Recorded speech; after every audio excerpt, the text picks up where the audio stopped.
4:49 na po, magandang umaga. Ngayon po'y araw ng Miyerkules sa 11 ng Enero 2017. Sa ngalan po ni Kuya Daniel Razon, ako po si Jun Suriao. At ako naman si Rina Villamor Camara. Narito na po ang mga humahataw na balita. 21 sugatan sa pagsabog sa isang LPG refilling station sa Pasig City. 1,000 pisong umento sa SSS pension inaprobahan na ni Pangulong Duterte. Ngunit 15 hanggang 700 pisong dagdag sa members' contribution ipapatupad na rin sa Mayo. Philippine Coast Guard inaalam na kung ang lumubog na MV Starlight Atlantic ang nadetect ng hydrographic survey vessel sa Batangas. Technical diving nakatakdang isagawa ng PCG at Philippine Navy ngayong araw. Senator Laila De Lima balak maghain ng writ of amparo laban kay Pangulong Rodrigo Duterte. Justice Secretary Vitaliano Aguirre II at iba pang umano'y nang haharas sa kanya. Farewell speech ni US President Barack Obama isasagawa ngayong araw sa Chicago. At ikalawang Wish 1075 Music Awards isasagawa na sa susunod na linggo. Wish granting isa sa mga highlight sa Music Awards. Sa detalye po ng mga balita, hindi bababa sa 21 ang sugatan matapos ang pagsabog sa isang LPG refilling station kaninang madaling araw. Ayon sa mga otoridad, posibleng gas leak ang sanhi ng pagsabog. May hataw na balita si Reynante Ponte live. Yes, Reynante. Yes, June, dalawang malalakas na pagsabog ang yumanig dito sa San Sandoval Avenue sa Barangay San Miguel sa Pasig City kaninang alauna ng madaling araw. Nagmula ito sa Regasco LPG refilling station na pag-aari umano ni dating LPGMA Party List Representative Arnel T. Ayon sa ilang trabahador sa car wash station na katabi ng LPG refilling station, nagising sila dahil sa mabahong amoy. Nang hindi na matiis ang matinding amoy, ay lumabas sila at nakita nila inaapula ng ilang tauhan ng Regasco ang sumiklab na apoy sa isang bahagi ng istasyon. Pagkatapos ito ay nagkaroon na ng dalawang magkasunod na pagsabog at sumiklab na ang isang malaking sunog. 21 ang naitalang sugatan. 5 ang mga ito ang nasa malubhang kalagayan. Damay rin ang sa sunog ang katabing gasoline station at umabot sa ikalawang alarma ang sunog na tumupok sa tinatayang 20 milyong piso halaga ng mga ari-arian. Ayon kay Senior Superintendent Rico Quanchu, Regional Director ng BFP NCR, posibleng gas leak ang pinagbulan ng sunog at naging dahilan ng pagsabog dito sa nangyari, June. Yan muna ang update mula dito sa Pasig City. Balik sa iyo, June. Maraming salamat, Reynante Ponte. Pinag-aaralan na ni Senator Laila De Lima na magsampa ng writ of amparo laban kay Pangulong Rodrigo Duterte, Justice Secretary Vitaliano Aguirre II at iba pang personalidad. Ito ay dahil umano sa panghaharas sa kanya. Narito ang hataw na balita ni Joyce Balancho. Dapat bigyan ng pagkakataon ni Pangulong Rodrigo Duterte ang mga mayor na umanay sangkot sa drug trade sa bansa na may pagtanggol ang kanilang sarili sa halip na pagbantaan ang kanilang buhay. Ito ang reaksyon ni Senator Laila De Lima sa mga pahayag ni Pangulong Rodrigo Duterte na papatayin niya ang mga alkalde na nasa narcolist kung hindi ito magre-resign sa pwesto. Ayun, ganun kakapal yung pinakita ko sa inyo. Hanapin mo yung pangalan mo dyan, Mayor. Pag nandyan yung pangalan mo, may problema pa. Talagang papatayin kita. Ayon sa senadora, dapat ay patunayan muna ang authenticity ng narcolist, lalo't napatunayan na umano na hindi credible ang naunang inilabas na drug matrix ng Pangulo kung saan nakasulat ang mga pangalan ng ilang alkalde at mga huwes. File those cases against the mayors. Give them opportunity to be heard. And then pass judgment on these mayors by the proper authorities. And I'm referring to the courts of law. No need for verbal threats, ma'am. No need for verbal threats. Ayon pa sa senadora, maging siya ay nag-iingat na rin, lalo na't nagpahiwatig muli ang Pangulo ng death threat sa kanya. Why all of a sudden babanggitin ako tungkol sa patayan? Kahit sinabi niyang magtanong ka ng isang pulis dito kung may sinabi ako na patayin mo yang si De Lima o patayin mo yang si ano. Kaya naman nagbabalak ang senadora na maghain sa Korte Suprema ng writ of amparo laban kay Pangulong Rodrigo Duterte, Department of Justice Secretary Vitaliano Aguirre, Solicitor General Jose Calida at ilang pang kasama sa kampo ng Pangulo na umanay ng haharas sa kanya. Sa ilalim ng writ of amparo, nais ni De Lima na utusan ng Korte Suprema ang kampo ng Pangulo na tigilan na ang death threat sa kanya o anumang pag-uudyok sa publiko na iharas ang senadora. Katunayan, ipinakita ng senadora ang umunay natatanggap niyang text at tawag mula sa mga di kilalang tao. Yung mga haters, mga death threats and then callers. It's almost non-stop maski sa gabi. May konting break lang, 30 minutes. And then meron na naman mga unidentified numbers.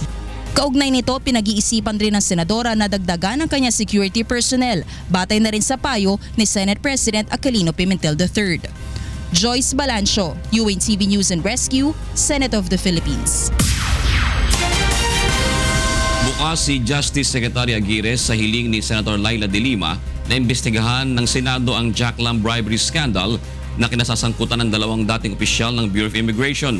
Narito ang hataw na balita ni Roderick Mendoza.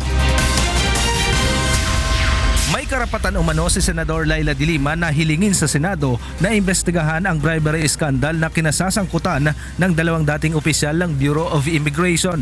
Ayon kay Secretary Vitaliano Aguirre, makabubuti pa nga ito dahil magkakaalaman kung bakit dumami ang mga dayuhang ililegal na nagtatrabaho sa bansa. Magugunitang tinangka umanong suhulan ng Chinese gaming tycoon na si Jack Lam, sina dating BI Deputy Commissioners Al Argusino at Michael Robles ng 100 milyong piso kapalit ng paglaya ng mahigit 1,300 Chinese illegal workers na nahuli sa kanyang Fontana Casino sa Clark, Pampanga. Para malaman natin kung anong ginawa niya, bakit nagkaroon dyan ng malakihang illegal na mga staying yung mga foreigners. So what did she do during her incumbency as Secretary of Justice? Mayroon bang nagninong dyan sa mga yan? Ay binago naman ang senadora sa hiling nitong investigasyon sa iskandalo. Sa halip na sa Senate Blue Ribbon Committee, ibig niya ang Civil Service Committee na lamang ang mag-imbestiga rito upang mas maging malawak ang investigasyon. It has to do with the review ng husto yung structure and systems within the BI with the end view of precluding, of minimizing, if not precluding altogether acts of corruption among its ranks. Dati na ring nagpahayag ng pagkabahala si De Lima sa tila pagpabor umano ng Pangulo kina Argusino at Robles. Ayon naman kay Secretary Aguirre, dapat ipaubayan na lamang sa ombudsman ang investigasyon sa mga dating opisyal ng BI. Nagkakaroon lang ng political color kasi parang lumalabas niya na gumaganti lang siya sa mga final sa kanya . Bukod sa ombudsman, may hiwalay na investigasyon din sa iskandalo ang BI, DOJ at NBI. Roderick Mendoza, UNTV News and Rescue, Manila. Target na mailabas sa susunod na buwan ng Philippine National Police Internal Affairs Service ang resolusyon sa kaso ng grupo ni Police Superintendent Marvin Marcos. Kaugnay ito sa pagkakapatay kay dating Albuera Leyte Mayor Rolando Espinosa Sr. noong nakaraang taon. Narito ang hataw na balita ni Lea Ilagan. Tapos na ang preliminary conference ng PNP Internal Affairs Service kaugnay ng kasong administratibo na kinakaharap ng may 20 pulis na sangkot sa pagkamatay ni Albuera Leyte Mayor Rolando Espinosa Sr. Kabilang sa mga dumalo ang 13 tauhan ng CIDG Region 8 sa pangunguna ng kanilang hepe na si Police Superintendent Marvin Marcos, kasama sina Police Superintendent Santi Matira at Police Chief Inspector Leo Laraga at kani-kanilang mga abogado. Dumalo rin ang 6 na tauhan ng PNP Maritime Group na kasama sa operasyon ng CIDG. Ayon kay ES Legal Affairs Service Chief Attorney Sheila Ojano Castillo na tumatayong hearing officer, terminated na ang preliminary conference at pinagsusumiti na lamang ang mga respondent ng kani-kanilang position paper bago sumapit ang January 31. We had the preliminary conference and the same is already terminated. And the parties are directed to file their position papers not later than January 31, 2017. May 15 araw ang IAS para pag-aralan ang mga isusumiting position paper ng respondents upang makapaglabas ng resolusyon sa February 15 na siyang isusumiti nila kay PNP Chief Police Director General Ronald Bato de la Rosa. The case shall be submitted for resolution with or without position paper. Sa Lunes, babalik naman sa IAS ang legal counsel ng mga akusado upang ikumpara sa mga certified true copy ng mga dokumento ang bit-bit na photocopy ng prosekusyon na kinukwestiyon ng mga ito. Siyam na asunto ang kinakaharap ng grupo ni na Police Superintendent Marcos, kabilang ang grave misconduct na posibleng ikatanggal ng mga ito sa serbisyo kung mapatutunayang guilty. Leia Ilagan, UNTV News and Rescue. Camp Crame. Handa umanong ibunyag ng naarestong top drug supplier sa Negros na si Ricky Sereño ang pangalan ng mga opisyal ng pamahalaan na umano'y sangkot sa operasyon ng iligal na droga sa rehiyon. Narito ang hataw na balita nila Lane Moreno. Sinimulan ng kuhanan ng affidavit ng Philippine National Police ang nahuling umano'y top supplier ng iligal na droga sa Negros Region na si Ricky Sereño. Sa Huwebes, inaasahang matatapos ang pagkuha ng salaysay ni Sereño na sinasabing bahagi ng area drug group na nag-ooperate sa Island Region. Dinakip siya ng Joint Operatives ng Regional Operations Task Group at Special Action Force noong linggo matapos isilbi sa kanya ang warrant of arrest dahil sa kasong grave coercion. Ayon kay Police Chief Superintendent Renato Gumban, inaasahang ibubunyag ni Sereño sa kanyang affidavit ang lahat ng mga pulis, law enforcers, huwes, politiko, media personalities sa Negros na umano'y tumatanggap ng drug money mula sa kanyang grupo. Except sa mga pulis, may binibigyan siya ng mga judges yun, di ba? May sinabi siya sa court, may sinabi siya sa PDEA. Check na recommend namin na number 1 sa drugs, not target personalities. Una nang kinumpirma ni Sereño ang involvement sa iligal na droga ng mga pulis na sa ngayon ay dinistino na sa ARMM at Caraga Region. Lahat ng mga kasama sa papangalanan ni Sereño ay isa sa ilalim sa Oplan Tokhang at maigpit na babantayan ng pulisya. Padala ng sulat, yung involvement nila, forward namin yan sa kay Presidente. Si Presidente na magsabi ng pangalan nila sa media ulit. Sinabi rin ni Sereño na sa Marawi City sa Mindanao niya kinukuha ang drug supply at inilalagay ito sa mga spare tire ng mga sasakyan upang hindi ma-detect sa x-ray machine kapag ibinibiyahe. Ito ako ng bunso na sa yung item sa kasbit kagulang sa rugby. Nagpunso sa kargo, nagpunso sa kargo, ngayon sa mga pagpunta sa lupa. Umaasa naman ang mga otoridad na sa pamamagitan nito ay malilinis ang hanay ng pulisya at iba pang ahensya sa riyon mula sa impluwensya ng iligal na droga. Lalaine Moreno, UNTV News and Rescue, Negros Occidental.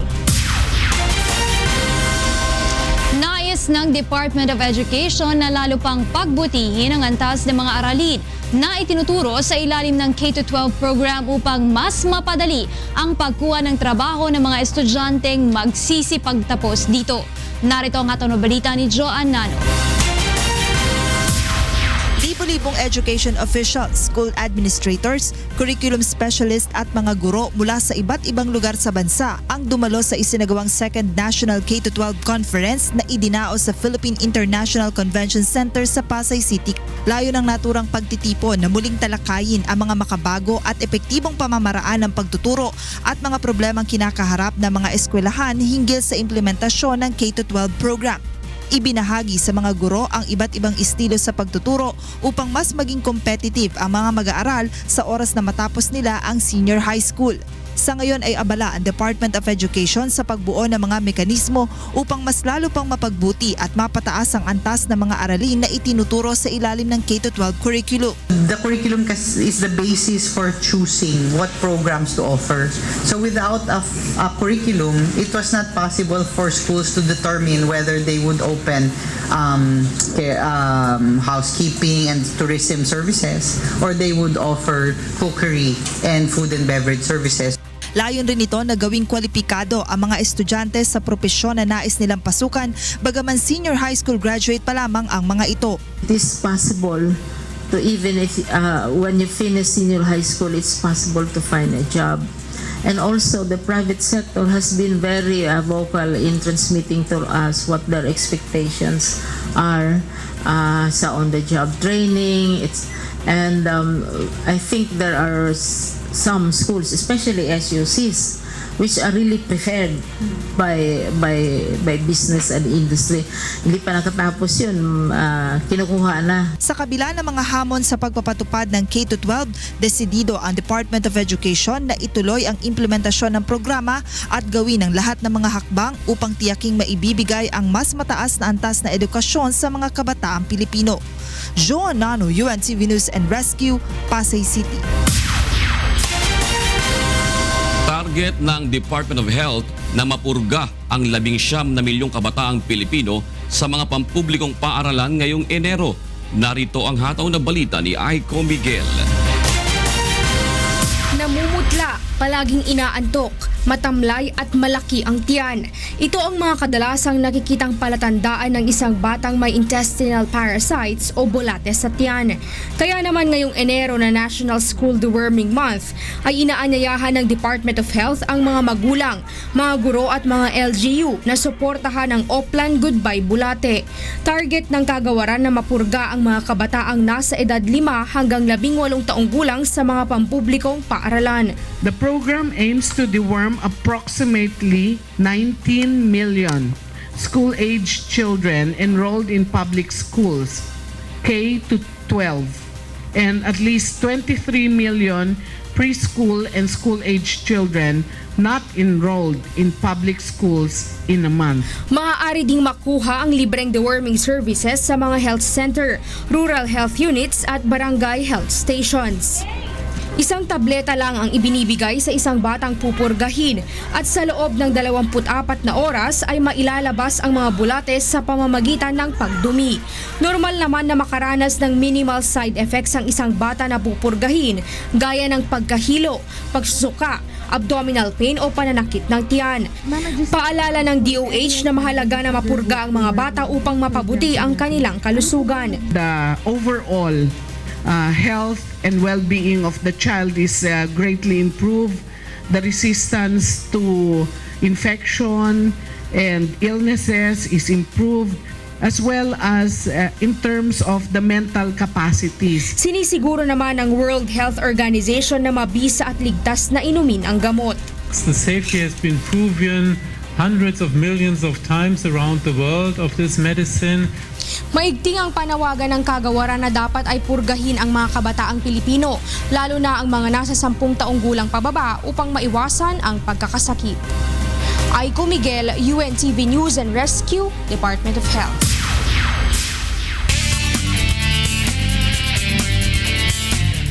Arestado ang isang barangay tanod at kasama nito matapos maaktuhang gumagamit ng ilegal na droga sa Quezon City.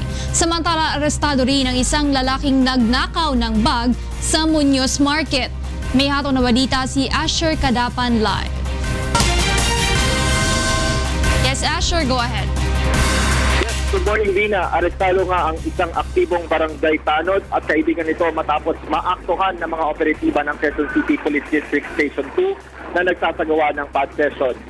Nahuli ng mga pulis ang dalawa sa loob mismo ng bahay sa barangay Santa Lucia, Bagong Pag-asa, alas 8 kagabi. Nakuhanan ng mga sachet ng shabu na nagkakahalaga ng 900 pesos at drug paraphernalia ang barangay tanod na si Charlie Mendorada at kaibigan nitong si Virgilio Melanes. Ngunit diit ni Mendorada, hindi kanya ang droga, habang kwento naman ng kaibigan nito, hindi niya alam na may dalang shabu ang tanod na si Mendorada. walang itinakdang piyansa sa dalawa na kakasuhan ng paglabag sa RA 9165 o Comprehensive Dangerous Drugs Act of 2002. Samantala, naaktuhan ng mga tindera ang isang suspect na nagnanakaw ng 3 bag sa palengke ng Muñoz sa Quezon City bandang alas 11 kagabi.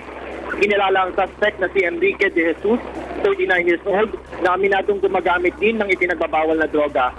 Ayon sa mga tindera, ilang beses nang nakita ang suspect na nangunguha ng bag, ngunit kapag sinisita ito, ay agad na binibitawan ang mga nakuhang bag at tumatakas. Nagkakahalaga umano ng 1,000 pesos ang ninakaw nitong mga bag. Ayon naman sa suspect, unang beses niya lamang umano ginawa ang pagnanakaw dahil wala siyang makain. Dinala sa Quezon City Police District Station 2 ang suspect na sasampahan ng kasong theft. Balik kayo, Rina. Maraming salamat sa iyo, Asher Kadapan mula sa Quezon City. Pinagbabaril ng mga armadong lalaki ang isang lalaki sa Navotas City kagabi. Ayon sa mga pulis, posibleng illegal na droga ang sanhi ng krimen. May hataw na balita si Maki Libradilla live. Yes, Maki.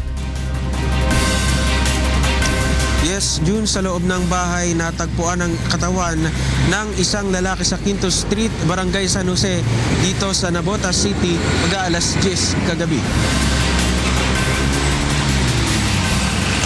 Patay ang biktima matapos itong magtamo ng mga tama ng bala sa ulot katawan ayon sa NPD SOCO.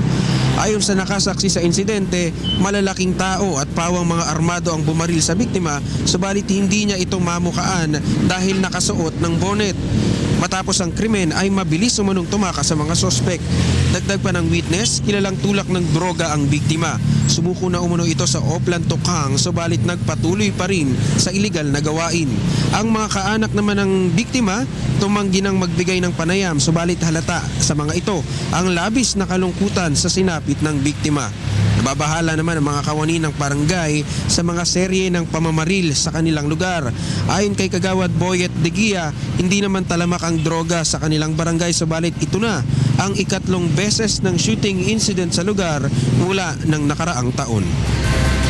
Yan mo ng latest, balik sa June. Maraming salamat, Maki Libradilla, nagulat mula sa Navotas City. Narito naman ang mga balita sa labas ng bansa na ihahatid sa atin ni Monica Veral. Yes, Monica, go ahead. Thank you, Rina. Here are the news from different parts of the globe. President Obama will return to Chicago to deliver his final presidential address from the city where his political career first began. The major farewell address will take place at McCormick Place, the largest convention center in North America. Aides say the address will be a call to action rather than a victory lap. People who were unable to get tickets to President Obama's farewell speech will have an opportunity to watch it via live stream. It will also be the first presidential address to be broadcast live in 360-degree video. A man wanted for killing his former girlfriend fatally shot a Florida police officer, prompting a manhunt and a reward of up to $60,000.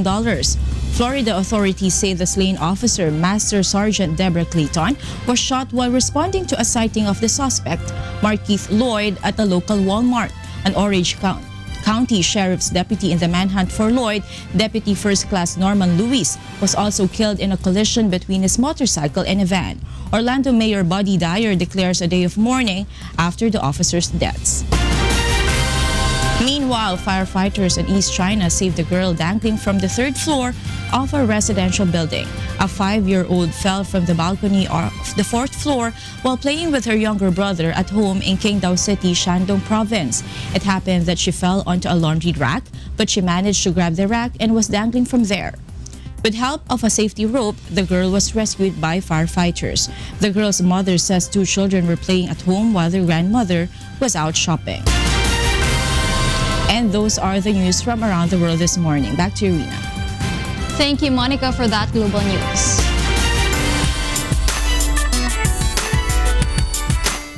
Nakahanda na ang Philippine National Police para sa pagbibigay ng seguridad sa mga aktibidad ng Miss Universe pageant. Narito ang hataw na balita ni Grace Casin. 1,300 pulis ang ipakakalat ng Philippine National Police sa Metro Manila para sa seguridad ng Miss Universe pageant. Ayon kay Police Senior Superintendent Emmanuel Licup, isang security ang ibibigay sa kada 4 na kandidata. Kasama rin sa mga babantayan ng PNP ay ang mga organizers, judges, entertainers at pamilya ng mga kandidata na nasa 247 individual. Tiniyak naman ng PNP na mahigpit nilang babantayan ng mga ito, lalo na sa kanilang darating na pagbisita sa Vigan, Baguio, Boracay, Cebu, Batangas, Davao at ilang lugar sa Metro Manila. A lot of the contestants, we were told, are not even allowed to entertain family members in their hotels. So, bawal. Selfie, we cannot control the selfie. The police, bawal. Sinabi pa ng pulisya na hindi nila ipag-uutos ang paglalagay ng signal jammer at wala ring isasarang mga kalsada base na rin sa direktiba ni Pangulong Rodrigo Duterte. Kasama ng PNP ang DOH para sa medical concerns, MMDA para sa pagsasaayos ng trapiko at Philippine Coast Guard para sa pagbabantay sa mga coastal area. Tiniyak nito na trained agents sa mga pulis na magbabantay sa mga kandidata. These are trained protective agents. They know how to do about in terms of personal security. Ang Miss Universe Coronation Night ay isasagawa sa January 30 alas 8 ng umaga sa Mall of Asia Arena. Grace Casin, UNTV News and Rescue, Camp Crame. Samantala, puntahan po natin ating makasama sa Radio La Verdad 1350 sa Huntahan with Atty. G. Beth at Tito Jokas. Morning. Tito Jun. Morning. Grabe yung preparasyon, attorney. Si Miss Universe, Rina. Paano ba yan? Pang Little Miss Philippines nga. Dahil biniki namin dito Miss Columbia na eh. Yung kanyang bet. Miss Columbia ang bet niya. Si Tito Jordan. Virgin Islands. Kung pupunta kayo dun sa website nila sa Miss Universe, makikita nyo lahat ng contestants. Pero I've heard na parang may 5 pang contestants na hindi nagko-confirm na makakapunta nga sila sa bansa. O they need to confirm by today kasi kailangan ma-finalize na yung mga schedules nga nila. At pero wala pang sinasabi, Tita Rina, kung bakit di sila makapag-confirm or hindi naman nag-ano yun. Baka siguro flight, may mga lang sa Anong countries yan, Rina? Wala silang binanggit. Kasi kahapon sinabi ni Ms. Catherine De Castro nga to na may 5 pang bansa na hindi nagko-confirm. Okay. Baka ito siguro yung mga bansa na may mga kaguluhan sa in their midst, di ba? Pwede yun. Talagang pagka-expert si Tita Rina sa Oo, maraming lakad yan si Rina. Alam mo si Tita Rina, araw-araw makikita natin sa airport yan. Bawal daw yata magpa-selfie ba? Bawal ba magpa-selfie ang mga reporters? Pwede daw, wag lang yung mga police. Wag lang yung mga police. Hindi, madali lang yung pag-police eh. Kasi kung close-in security ka at bibigyan yata sila ang plano is to give each and every one of them isa. Yes, one. So kung close-in ka, siyempre makakalapit ka. Madali man lang magsabi sa isang, pag nakalapit ako, may style naman eh. May style eh. Oo. Rina, ano ba, Atty. G, tatanungin si Rina, pwede bang bawal ba yung selfie stick? Pwede naman. Pwede selfie stick. Kasi pagkakatulad namin ni Rina, kailangan namin selfie stick. Kasama ako dyan, hindi lang kayong dalawa. May stool na dala-dala. May stool akong dala-dala lagi. Sige, maraming salamat sa inyo dalawa. Narito mga dapat abangan sa ikalawang paghataw ng mga balita. 1,000 pisong aumento sa SSS pension inaprubahan na ni Pangulong Duterte. Ngunit 1.5% sa members' contribution increase ipatutupad na rin sa Mayo. Sapat na kuryente sa kabila ng 20-day Malampaya shutdown simula ngayong buwan. Tiniyak ng Department of Energy. Bus terminal sa Pasay City, binigyan na lamang ng 1 linggo upang sumunod sa nose-in, nose-out policy ng I-Act. At Mr. Pure Energy Gary Valenciano, guest performer sa Wish 107.5 Bus, nag-iisang mobile FM station sa bansa, magandang venue upang madiscover ang magagaling mga Pilipino mga awit ayon sa veteranong singer. Binigyan ng paunang lunas ng UNTV News and Rescue Team ang sugatang tricycle driver na naaksidente sa Angeles City, Pampanga kagabi. Narito ang hataw na balita ni Joshua Antonio. Bumaligtad ang isang tricycle sa kahabaan ng MacArthur Highway sa Barangay Pulong, Cacuto, Dangilan City, Pampanga pasado alas 11 kagabi. Agad na tinulungan ng UNTV News and Rescue Team ang driver nito na kinilalang si Amit Valenzuela, 42 anyos. Binigyan ng pangunang lunas ng grupo ang mga tinamo nitong gasgas sa ulo at mga kamay. Ayon sa mga nakakita sa pangyayari, mabilis ang takbo nito at pagyewang-gewang na. Pagdating sa tulay ay bigla umanong kumabig pa kanan si Mang Amid kung kaya nawalan ng balanse at bumaliktad ang tricycle. Samantala matapos malapatan ng pangulang lunas ay tumanggi na magpadala sa ospital ang biktima. Joshua Antonio, UNTV News and Rescue, Pampanga. Aprobado na ni Pangulong Rodrigo Duterte ang 1,000 pisong dagdag sa buwan ng Social Security System pension. Ngunit magkakaroon din ng pagtaas sa buwan ng contribution ng mga miyembro nito simula naman sa Mayo. Narito ang hataw na balita ni Rosa Licos. Magandang balita para sa mga pensyonado ng Social Security System dahil inaprubahan na ni Pangulong Rodrigo Duterte na maibigay ang karagdagang 1,000 piso sa pensyon ng mga SSS members simula ngayong buwan ng Enero. He seeks to fulfill a social contract with the Filipino people, especially the elderly and the poor who gave the best years of their lives in service, while exercising fiscal responsibility to ensure the economic sustainability and protect the gains made by those who have prudently invested in the nation's future. Nagbigay ng katiyakan ng SSS na may sapat na silang pondo para sa unang 6 na buwan ng pension increase. Ngunit magkakaroon naman ng 1.5% increase sa kontribusyon ng mga SSS members simula May 2017 upang may mapagkunan ng pondo para sa pension increase bukod sa Investment Reserve Fund. Nakabatay pa rin ito sa monthly salary credit ng bawat miyembro. Katumbas ito ng karagdagang 15 pesos hanggang 740 pesos sa total current contribution. Ayon kay SSS President Emmanuel Dook, pag-aaralan pa kung ilang porsyento ang babayaran ng employer at employee sa itataas sa monthly contribution. Yun po ay kung paghahapian equally or we will follow the current 2/3, 1/3 sharing.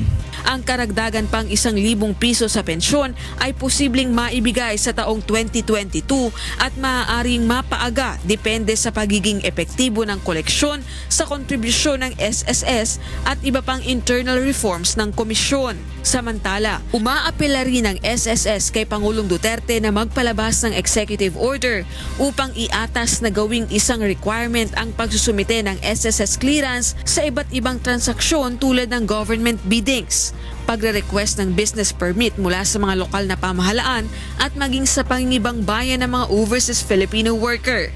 Nanindigan si Pangulong Duterte na hindi dapat gamitin ang pondo ng mga taxpayer para sa pension increase ng SSS na isang private pension fund. Samantala, nagpasalamat naman ang bayan muna sa ginawang aksyon ng pamahalaan alang-alang sa kapakanan ng mga senior citizen. Ayon sa pahayag ni Bayan Muna Chairman Nery Colmenares, malaking bagay na ito para sa kanila. Rosa Licos, UNTV News and Rescue, Malacanang. Ipinagutos si Pangulong Rodrigo Duterte ang pag-aresto sa delinquent members at employers na hindi susunod sa Social Security System laws, gayon din ang pagpapahinto sa sobra-sobrang bonus sa SSS executives. Ito ay upang matiyak umano ang financial stability ng ahensya sa kabila ng pagpapatupad ng SSS pension hike. Narito ang pahayag ni SSS Chairman Attorney Amado Valdez.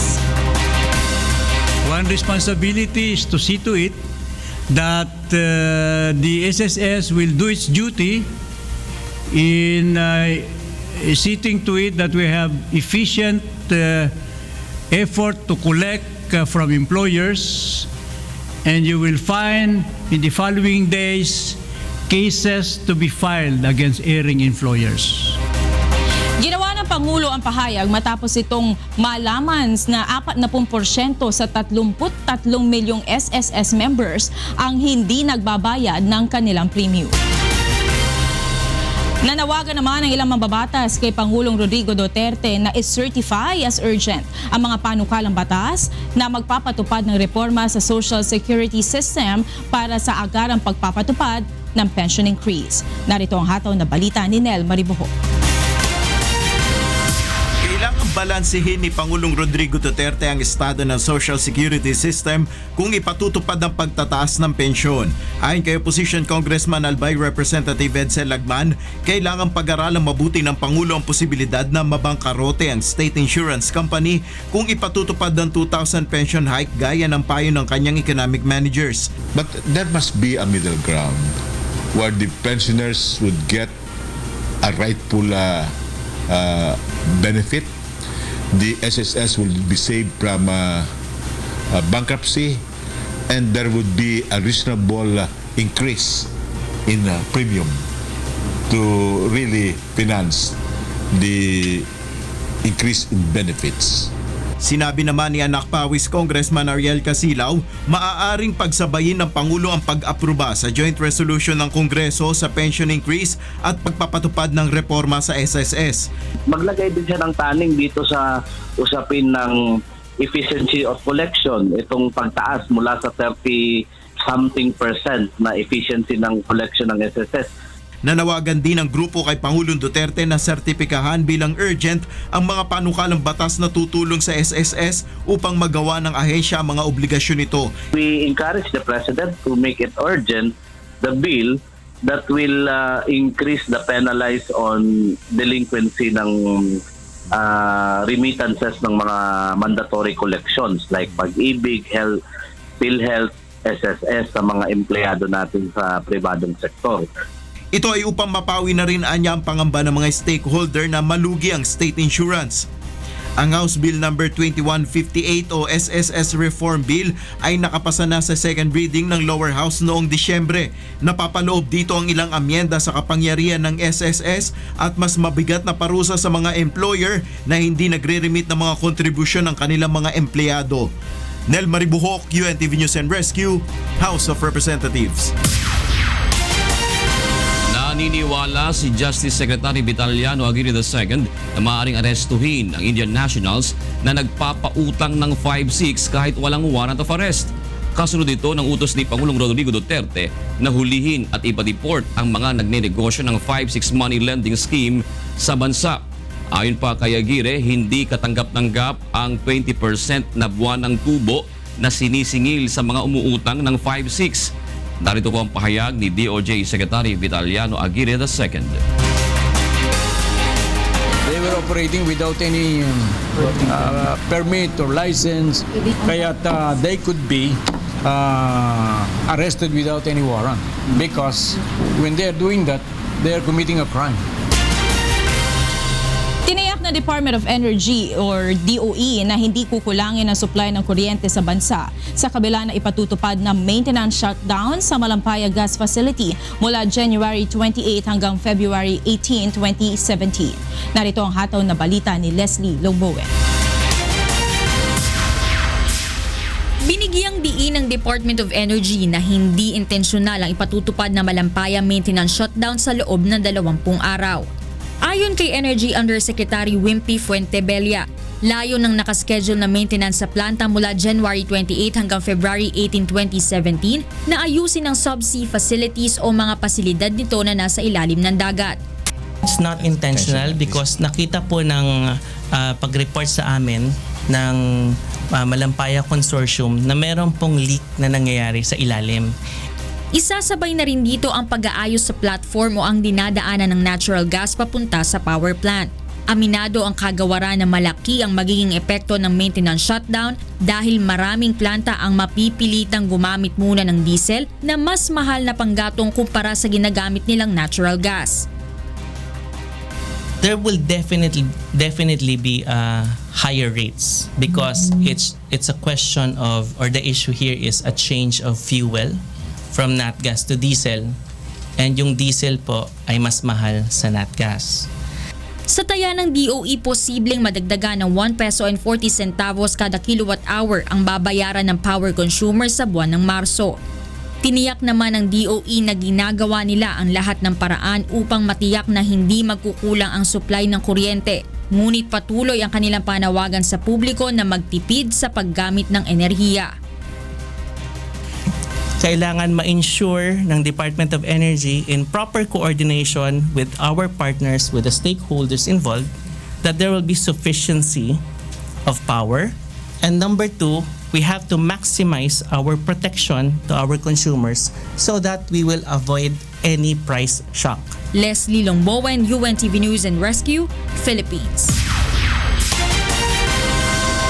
Ipasasara ng Interagency Council on Traffic o IACT ang mga bus terminal na hindi makasusunod sa nose-in, nose-out policy na ipinatutupad sa buong kahabaan ng EDSA.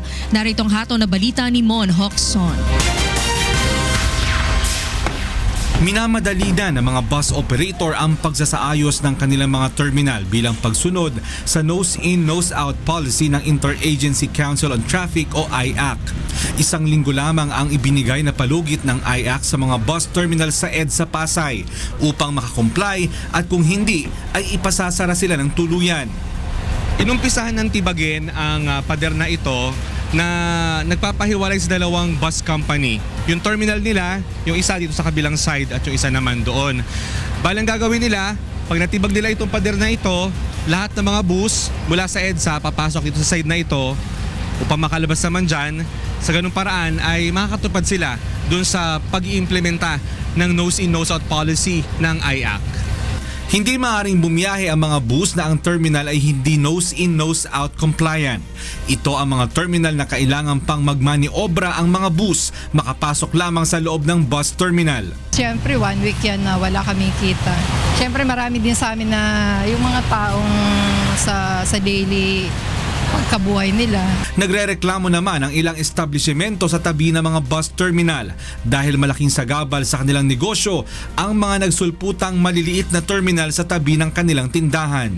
Patanggal sana tong terminal na to kasi hindi naman talaga terminal. Hindi katulad nito, may lusutan sa likod. Ito wala eh. Mahigit sa 10 ang nahuli ng MMDA na lumabag sa polisiya at lahat ng mga ito ay magmumulta ng 500 piso. Plano naman ng IACT na isunod ang pagpapatupad ng nose-in, nose-out policy sa mga bus terminal sa Taft. It's not an excuse for them not to follow the rule. Otherwise kami na ho yung may problema. Kami naman ho ang may kasalanan pag hindi namin ipatupad yung batas. Sinabi rin ni MMDA Chairman Tim Orbos na umpisa na ang hakbang ng planong pag-aalis sa bus terminal sa buong EDSA at paglilipat sa mga ito labas ng Metro Manila. Mon Hokson, UNTV News and Rescue, Pasay City. Nanawagan sa Department of Environment and Natural Resources ang ilang grupo ng environmentalist na tuluyan ang suspindihin ang operasyon ng coal-fired power plant sa Bataan na matagal nang nirereklamo ng mga residente. Narito ang hatol na balita ni Joshua Antonio. Sinimok ng iba't ibang environmental group ang Department of Environment and Natural Resources na suspindihin ang operasyon ng coal-fired power plant na pag-aari ng San Miguel Corporation at Petron sa Limay, Bataan. Ito ay kasunod ng mga ulat na umano'y paglabag ng planta sa mga batas ukol sa pangangalaga ng kalikasan at pagbubuga nito ng abo na umano'y nakakapekto sa kalusugan ng mga residente na malapit sa planta. Naglabas na ang DENR ng notice of violation at stoppage order sa dumping site, ngunit ayon sa environmentalist, limitado lamang ito sa coal ash pond at hindi umano kabilang dito ang pagpapahinto sa operasyon. Kung ang suspension or cease and desist order ay para lang sa dumping, pero patuloy ang operation ng planta na ito, ay saan nila itadump ngayon ang 250 tons of coal ash. Nakakabahala ito dahil una, ang coal kahit pagbali-baliktarin mo man, isa siyang maruming klase ng enerhiya. Sinabi rin ng environmental groups na labag sa batas ang ginagawang pagbubuga ng abo ng planta. Unang-una na dyan, hindi nagbigay ng pahintulot ang local government unit ng Limay sila makimbak ng. Ang ginawa nila ay nagtambak pa rin ng coal ash despite nung kawalan ng pahintulot o permiso mula sa local government unit. Bukod sa pagsuspinde ng operasyon, ay hinimok din ng environmental group na unahin ang coal-fired power plant sa audit ng DENR patungkol sa compliance certificates na hiningi ng ahensya. Kinakailangan umanong imbestigahan ito kung mayroon mang mga paglabag na ginagawa ang mga ito. Joshua Antonio, UNTV News and Rescue, Quezon City. Hindi kontento ang mga environmental advocates sa pagtugon ni Department of Environment and Natural Resources. Secretary Gina Lopez sa umano'y mga katiwalian sa kagawaran. Narito ang hataw na balita ni Ray Pelayo. Inireklamo ng United Filipino Consumers and Commuters sa Ombudsman si Department of Environment and Natural Resources Secretary Gina Lopez. Ito'y dahil sa hindi umano pag-aksyon sa mga katiwalian na nangyayari sa kagawaran. Tinukoy ng grupo ang umano'y maanumalyang pagbili sa mga air quality monitoring equipment noong 2003 na nagkakahalaga na ng bilyong piso ngayon kasama na ang maintenance. Naipresenta na umano nila ang issue sa kalihim noong pang August 2, 2016, subalit hanggang ngayon ay wala pa ring aksyon. Ang hindi niya pagkilos ay malinaw na pagkonsinte, pagtalima niya doon sa mga opisyales ng tanggapan. Sa nakarating na impormasyon sa grupo, nasa 8 lamang ang gumagana sa 27 air quality monitoring equipment na nakakalat sa Metro Manila. Hindi rin nila accurate ang mga inilalabas nitong database sa kanilang sariling pagsusuri. Ang sinasabi nila 27, no? Pero ang aming napag-alaman mga 8 o 7 lamang yung gumagana. Pero sa nakuha namin nasa 48 po lahat itong mga aparato na ito. Kasama sa sinampahan ng reklamo si Leo Hasareno na ngayon ay consultant ng DENR at ang 2 pang opisyal ng EMB Air Quality Monitoring Bureau na si Jean Rosete at Teresita Peralta. Pinabulaanan naman ni Secretary Gina Lopez ang akusasyon at sinabing isinusulungan niya ang pagsasaayos ng air quality monitoring equipment. My passion is for clean air. It's been like this for decades, number 1. Number 2, I have zero tolerance for corruption. Nagsasagawa na rin sila ng inventaryo sa mga machine at isinasaayos ang mga ito. Naaayon naman anya sa procurement law ang isinagawang pagbili sa mga equipment. Ray Pilayo, UNTV News and Rescue, Quezon City. Pinaghahandaan na ng mga magsasaka sa bayan ng Atok ang posibleng maging epekto sa kanilang mga pananim ng nararanasang frost o matinding lamig sa Benguet. Narito ang hataw na balita ni Grace Doctolero. Ramdam na sa 2 barangay sa Atok, Benguet ang seasonal frost o matinding lamig na kalimitang nagsisimula sa unang bahagi ng taon. Bumaba sa 11 degrees Celsius ang naitalang temperatura sa naturang bayan, partikular na sa Barangay Paway proper, Inglandad at Sitio Timbak sa Barangay Katubo. Apektado rin ng frost ang ilang bahagi ng Bugyas, Kibungan at Mangkayan. Ngunit paglilinaw ng Atok Municipal Agriculture Office, wala pang naitatalang pinsala mula ng maramdaman ang matinding lamig sa probinsya noong January 6. As to confirmation kung may frost, meron. Pero as to the damage sa crops natin, wala pa. Tiniyak din ng Agriculture Office na handa at sapat ang kalaman ng mga magsasaka upang maiwasan ang mas malaking pinsala sa kanilang mga pananim dahil sa matinding lamig. Ang iba talagang hindi na nagtatanim. Nagtatanim ng kaya niya yung frost. Yung iba may nag-sprinklers la or nagdinidiligan nila early in the morning. Sa pamingagmula.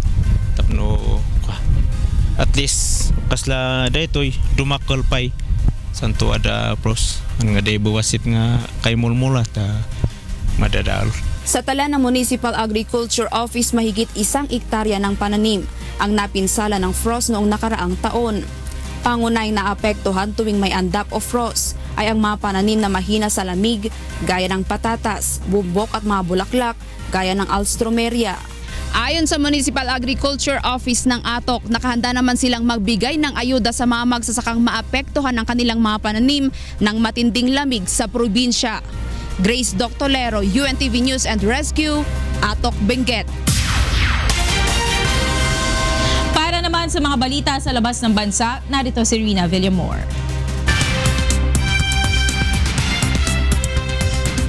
Yes, Rina. Thank you, Monica. Here are the latest news from different parts of the world. Russian court extends house arrest for ex-economy minister Alexei Olyukayev until April 15 after he was charged with extorting a bribe from Russia's biggest oil company, Rosneft. The prosecution appeals that the ex-minister may flee the country, destroy evidence, or put pressure on the witnesses if released on bail. The investigative committee says Olyukayev received a $2 million bribe in exchange for signing off on Rosneft's purchase of stake in mid-size oil producer Bashneft. Olyukayev is the highest-ranking Russian official arrested while in office since the collapse of the Soviet Union in 1991. Meanwhile, Argentina has clinched a deal with labor unions and energy companies aimed at luring investors to the Vaca Muerta shale formation in Patagonia. As part of the pact, the country will offer a subsidized price of $7.50 per million British thermal units of natural gas produced at new wells through the year 2020. The government says the subsidized price is indispensable for attracting long-term investment. Vaca Muerta is one of the largest unconventional reserves in the world. It has drawn investment from Chevron Corp and ExxonMobil Corp, but the shale formation, which is about the size of Belgium, remains largely unexplored. In other news, Claire Hollingworth, the British correspondent who broke the news of start of World War II, dies in Hong Kong at the age of 105. In August 1939, Hollingworth, who was then a rookie reporter for the Daily Telegraph, traveled alone to the German border and witnessed the first column of Nazi tanks mobilizing to invade Poland. 3 days later, she was first to report the outbreak of hostilities not only to readers of the British newspaper, but also to the British and Polish authorities. Hollingworth's reporting of the outbreak of the war is one of the greatest scoops of modern times. In addition to that news, Hollingworth also received a Lifetime Achievement Award in UK and was also given a James Cameron Award for Journalism in 1994. And those are the latest news from around the world at this hour. Back to you, Monica. Thank you, Rina Villamor, camera. Grabe yung kanta, no? Tumatagos ba? Tumatagos? Tumatagos. So, tsaka yung boses niya talagang plakadong-plakado. Yung parang hindi mo na kailangang i-edit eh, no? Talagang yun na eh. Baka sakaling, Monica, pagka sumampa ka sa bus eh, maging plakado rin ang boses mo. O sige, I'm taking the challenge. Diba? Talaga, ano mo kay Mr. Robin Nevera. Kaya lang, baka yung hits ng si Ajes, magpabuka kay Ajes. Kaya lang, ang pila yata, mga after 3 years ka pa makakakanta. Sabi nga, niloloko ako ng mga cameraman. Pwede ka sa bus. Sabi ko, talaga, sa Wish FM bus, hindi. Sa libreng sakay bus. Mga salbahe. Pero abangan nyo pa dahil marami pang naka-line up na magagaling. Dami. Talagang marami gusto magpabook. Talagang kaabang-abang po yan. At para pa po sa ibang karagdagang balita, bumisita lamang sa aming website na untvweb.com. At abangan sa ikatlong paghataw ng mga balita. Philippine Coast Guard inaalam na kung ang lumubog na MV Starlight Atlantic ang na-detect ng Hydrographic Survey Vessel sa Batangas. Technical diving nakatakdang isagawa ng PCG at Philippine Navy ngayong araw. Global economy gumagasto sa mahigit $1 trilyong kada taon dahil sa paninigarilyo at mga epekto nito batay sa ulat ng World Health Organization at National Cancer Institute. Farewell speech ni outgoing United States President Barack Obama isasagawa sa Chicago, Illinois ngayong araw. At Second Wish 1075 Music Awards. Sa susunod na linggo na, ₱1 milyong ipagkakaloob sa ilang charitable institutions. Nakatakdang magsagawa ng technical diving ngayong araw ang Philippine Coast Guard katuwang ang Philippine Navy upang makumpirma kung ang lumubog na MV Starlight Atlantic nga ang na-detect ng Hydrographic Survey Vessel sa isang isla malapit sa Tingloy, Batangas. Narito ang hataw na balita ni Vincent Octavio. Bineberipika na ng Philippine Coast Guard Batangas kung ang lumubog na MV Starlight Atlantic nga ang nadetect ng BRP Hydrographer HISO ng National Mapping and Resource Information Authority o NAMRIA malapit sa Malahibo Manok Island sa Tingloy, Batangas. May na-detect sila kahapon. This unidentified object doon sa seafloor. About 78 meters yung lalim. So pero ito ay sinasabi ng commanding officer na hindi pa nila tiyak kung ano talaga yung object na yon. So they have to be verified. To be verified by using siguro another instrument and or by confirmation by the divers. Nakatakdang magsagawa ng technical diving ang PCG ngayong araw upang kumpirmahin kung ito nga ang lumubog na barko. Mayroon po tayong mga divers sa Coast Guard, mga technical divers, at mayroon din tayong divers na katulong natin dito from the Philippine Navy. Sakaling ito ang MV Starlight Atlantic, agad na alamin ng mga divers kung natrap nga ba sa loob nito ang 18 tripulanteng nawawala. Samantalang isa pang quartermaster at 2 cadet student na nakaligtas sa trahedya ang humarap sa pagdinig kahapon ng Special Board of Marine Inquiry o SBMI. Matapos ang 4 na araw na pagdinig, pag-aaralan naman ng SBMI ang naging salaysay ng mga nakaligtas at kinatawan ng kumpanya. Discuss pa po namin, doon po madiderive yung overall assessment namin. Magkakaroon kami ng discussions para mabuo namin makuha namin yung mga causal factors and we formulate our conclusions and recommendations. Nagdesisyon naman ang SBMI na mag-inspeksyon mamayang hapon sa barko na may kaparehong specification ng lumubog na MV Starlight Atlantic upang magkaroon ng mas malawak na impormasyon dito.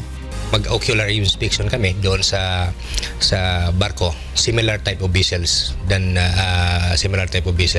of MV Starlight Atlantic.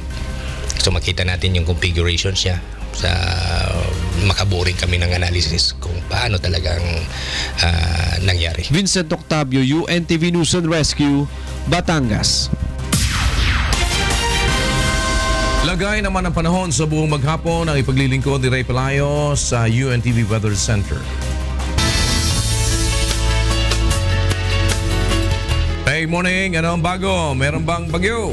Morning po kayo Daniel sa ating mga kasambahay. Meron pong panibagong low pressure area na nakita po ang Pag-asa base sa weather map ng Pag-asa.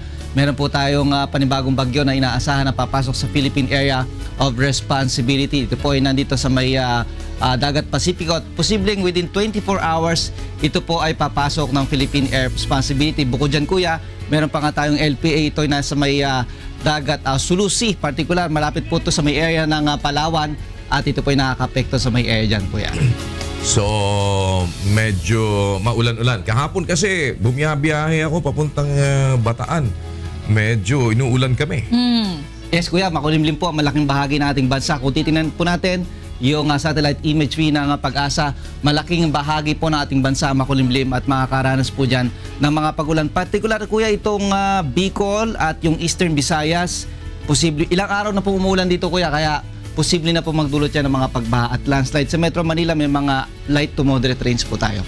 Meron ba tayong gale warning? Yung gale warning ng Pag-asa kuya, kung titingnan natin itong sa Windy Tibet, sinasabi ng Pag-asa itong Batanes Group of Islands hanggang dito sa may eastern seaboard ng Northern Luzon. Malakas po ang mga pag-alon, matataas po dyan. Posibleng umabot ng 4.5 meters. Kaya yung mga mangingisda po natin mga kasangbahay, delikado pa rin po na pumalaot dito sa may area nito kuya. Sige, Tatay. At ibigay mo na sa amin ang ating kabuang ulat ng panahon. Yes Kuya Daniel, makikita po natin dito sa satellite imagery ng Pag-asa na yung Bicol at yung kasama na po ang Aurora at Quezon at Palawan makakaranas po ng katamtaman hanggang sa paminsan-minsan po ay malakas na mga pagulan wherein light to moderate rains ang na-expect po natin dito sa may area ng Caraga at Mindoro, Marinduque, Romblon at Palawan. Samantalang nalabing bahagi po ng bansa ay makakaranas naman po ng isolated rain showers and thunderstorms at sa mga susunod pong araw patuloy po tayo makakaranas ng mga pagulan. Kuya Daniel. Maraming salamat Ray Pelayo mula sa ating UNTV Weather Center. Mahigit Kada taon na nagagastos ng global economy dahil sa paninigarilyo at mga epekto nito batay sa inilabas na report ng World Health Organization at National Cancer Institute. Ayon din sa pag-aaral, pagsapit ng 2030 ay posibleng umabot pa sa 8 milyon ang bilang ng masasawi kada taon dahil sa sigarilyo. Narito ang hataw na balita ni Leslie Longbowen. Malaki ang epekto ng tobako hindi lamang sa publiko kundi maging sa ekonomiya ng mga bansa. Ayon sa World Health Organization, ang tobacco industry ay gumagawa at nagbebenta ng mga produktong pumapatay ng maaga sa milyon-milyong tao at nagiging sanhi ng kakulangan sa budget ng pamilya pagdating sa pagkain at edukasyon dahil sa pagnanais na matustusan ng bisyo o di kaya'y maipagamot ang mga sakit na idinulot nito. Batay sa report ng WHO at National Cancer Institute, umaabot sa mahigit $1 trillion kada taon ang nagagastos ng global economy dahil sa paninigarilyo at mga side effect nito. Di hamak na mas malaki ang nagagastos kumpara sa global revenue mula sa tobacco taxes na nasa $269 billion lamang ayon sa ulat ng taong 2013 hanggang 2014. Nasa 30% naman ang inaasahang madaragdag sa bilang ng mga namamatay dahil sa sigarilyo paglipas ng mahigit 10 taon. It is important in at least two significant ways.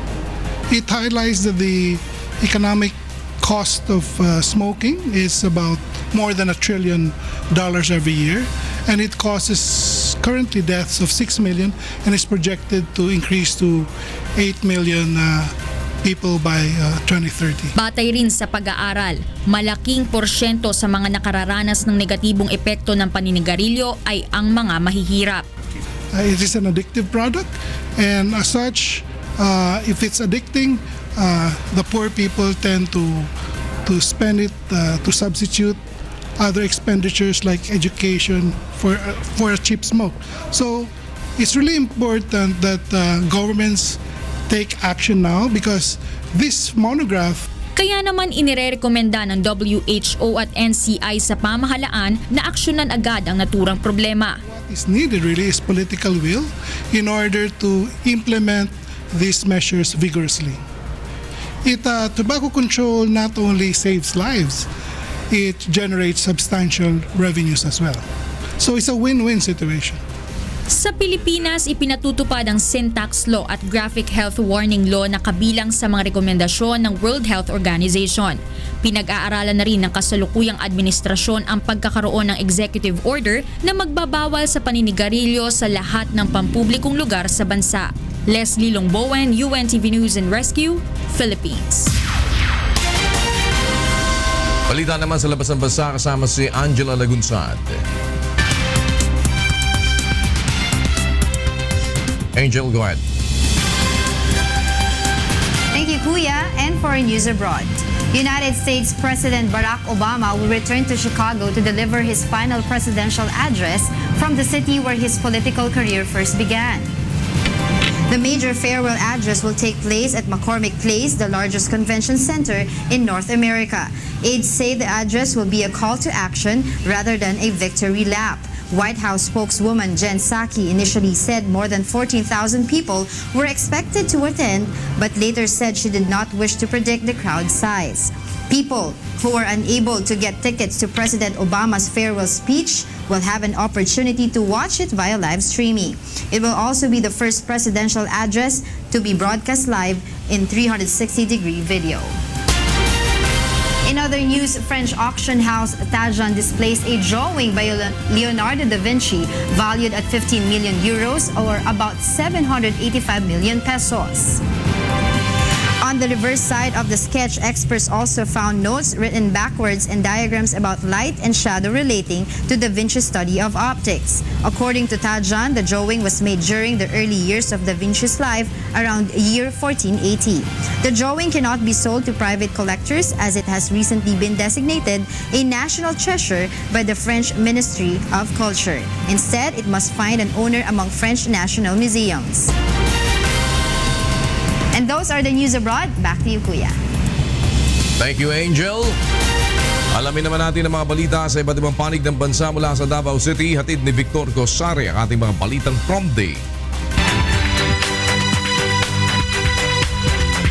Mayang buntag, Victor.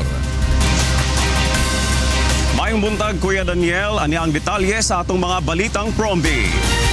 Gipatawag sa Davao City Council ang mga nagtagiya og poultry og piggery farm sa Dakbayan tungod kay nahimong hinungdan kuno kini sila sa fly infestation sa pipila ka mga barangay. Ani ang report. 9 ka mga barangay sa Kalinan District ug 5 usab sa Tugbok District nga parehas sakop sa Dakbayan sa Davao ang kanunay makasinati og fly infestation o ang pag-abot sa panon sa mga langaw. Sumala pa kang Fela Manilao nga taga Barangay Talandang, mahitabo kini sa panahon nga mag-harvest na sa ilang mga manok ang mga poultry farm duol sa ilang panimalay. Perting daghan na gyud sa among langaw bisan halos magmoskitero na lang mga Unom ka mga poultry farms ang anaa sa Barangay Talandang. Adunay poultry o piggery farms usab ang sikbit niini nga mga barangay. So uyon ko na walaon ang poultry pero atas nga ang mga sikbit nga kabarangayan kailangan makasinabtanay nga walaon ang poultry kay maabot ra gyud ang langaw na mo diri. Tungod niini, gipatawag sa konseho ang mga nagtag-iya sa 35 ka mga poultry o piggery farms sa usa ka pulong sunod semana aron mapangitaan og kasulbaran ang maong problema. Flies are disease vectors. Ang pasabot-ana nagadala siya og sakit, no? So very common yung ating diarrhea, sometimes skin diseases, and in other countries it's been known to carry viruses that cause conjunctivitis or eye infections. So it's not a light thing to have a fly infestation in a populated barangay or district, no? So kung mag-harvest man unta sila, na sila i-spray bitaw nga. Sumala pa ang Councilor Mary Josel Villafuerte, kinahanglang masulbad na ang maong problema aron malikayan ang disease outbreak sa umalabot nga mga adlaw. Victor Cosare, UNTV News and Rescue, Davao City. Sa laing balita, posible nang makuha karong bulana sa 30,000 ka mga aplikante sa Zamboanga Peninsula ang ilang driver's license card. Si Dante Amento sa detalye. Esperanzao llega esta semana na Land Transportation Office Regional Office 9 el Maganuevo Driver's License Cards desde na Opisina Central. 30,000 lisensya el Esperanzao ay man-deliver e pronto dayon ay dalen na mga-aplikante por medio del first in first out policy. Ay asesali abiso publiko el ahensya siken lang el magaposible ay saka. Asigon kon Attorney Aminola Abaton, Direktor Regional del LTO Region 9, grande reduction este na mas 120,000 backlog na entero region. Last year na wala tayong maibigay na card, no?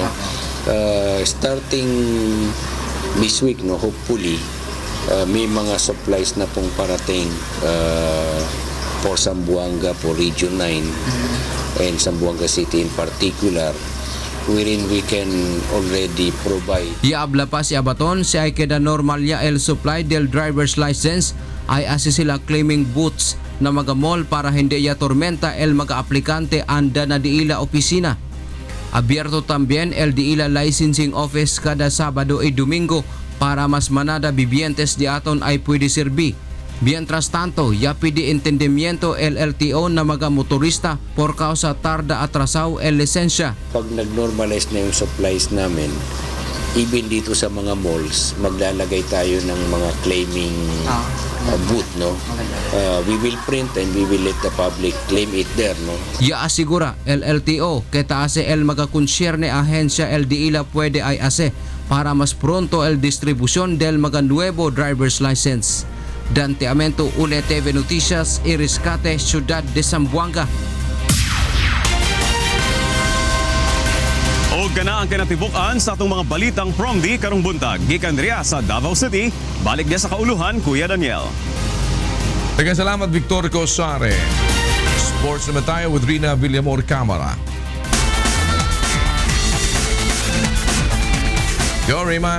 Yes, Kuya, Philippine Olympic Committee umaasa na maibabalik pa rin ang mga inalis na sports events sa 29th Southeast Asian Games. Una nang ipinahayag ng host country Malaysia na tinanggal nila ang women's boxing at men's weight classes, lightweight at welterweight sa mga kategorya kung saan malakas ang mga Pinoy at mahina ang mga Malaysians. Mag-hahain naman ng apela si POC Secretary Steve Hontiveros upang ikonsidera ng Malaysia ang pagbabalik sa mga naalis na events. Ang 29th SEA Games ay magsisimula sa August 19 at magtatapos sa August 31 kung saan 11 bansa ang maglalaban-laban sa 38 sports at 405 events nito. Excited din si light flyweight Josie Gabuco na makuha ang kampyonato sa ika-5 pagkakataon simula pa ng magogi siya noong 2009 na sinundan noong 2011, 2013 at 2015. At para naman sa ating UNTV Cup, kuya, nangunguna pa rin dyan ang ating BOC Transformers. Sila ay may 8-0 sa ating team standings. Sinusundan po yan ng Judiciary Magis na may 7-1. Pangatlo ang PNP Responders na may 7-2 at panglima ang Malacanang Kamao. This coming Sunday, magbabalik naman tayo sa Pasig City Sports Center kung saan ang ating triple header ay papangunahan ng BFP Firefighters kontra sa BOC Transformers. Second game ang Malacanang Kamao kontra naman sa NHA Builders at third game ang AFP Cavaliers kontra sa Judiciary Magis. Yan muna ang latest sports. Back to you, kuya. Maraming salamat, Rina Villamor.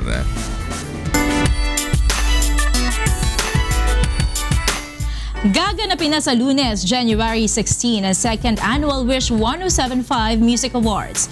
Ngunit hindi lamang ito basta Music Awards dahil aabot sa 1 milyong piso maaaring ipagkaloob sa mapipiling charitable institutions ng mga mananalo. Narito ang hataw na balita ni Monokson. All set na ang Wish 1075 Music Awards sa darating na Lunes, January 16 sa Smart Araneta Coliseum. Bukod sa mga mananalo, matutunghayan din sa Wish Music Awards ang pagtatanghal ng mga sikat na OPM star. Kabilang sa mga magpe-perform sa awards night, sina Morissette, KZ Tandingan, Zia Quizon, Charis,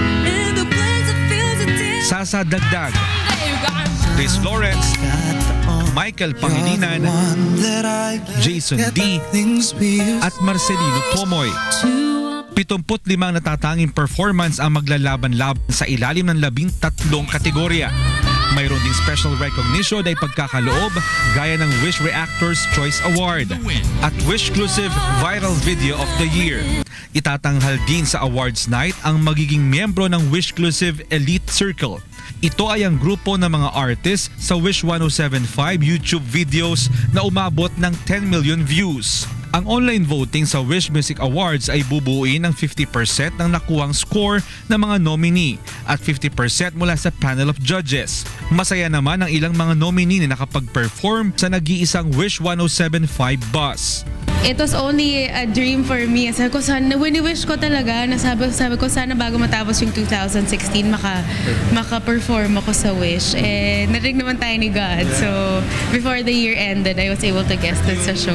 Na naging part ako doon dahil nagkaroon din ako ng mga a few of my videos, I think, na umabot din sa 1 million at least views. And for someone like me na hindi naman ganun pa so malaking achievement for me. Isa pa sa aabangan ay ang pagkakaloob ng nasa 1 milyong piso sa mga charitable institution na mapipili ng mga mananalo sa Wish Music Awards. Ang Wish Granting ay ang pinaka-highlight ng Wish Music Awards sa darating na Lunes. Bawat makakatanggap ng major award ay magkakamit ng 100,000 piso na ibibigay nila sa mapipili nilang charitable institution.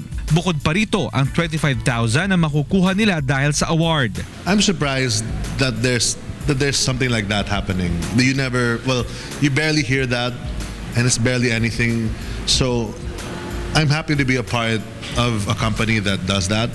Like parang even the show, people are giving away the tickets and all that. It's like parang it's not about the show. It's about what's happening in the show. And at the end of the day, what's happening is we're celebrating the singers, and we're going to celebrate that not by gaining anything, but by still giving it away. Ang Wish 1075 ang itinuturing na fastest growing YouTube channel hindi lang sa Pilipinas kundi sa buong mundo. Mon Hocson, UNTV News and Rescue, Quezon City. Para sa iba pang humahataw na balita, bumisita lamang po sa aming website, ang untvweb.com. At yan ang mahataw na balita ngayong araw ng Miyerkules, January 11, 2017. Susunod na po ang programang Bawal ang Pikon. Get it straight with Daniel Razon.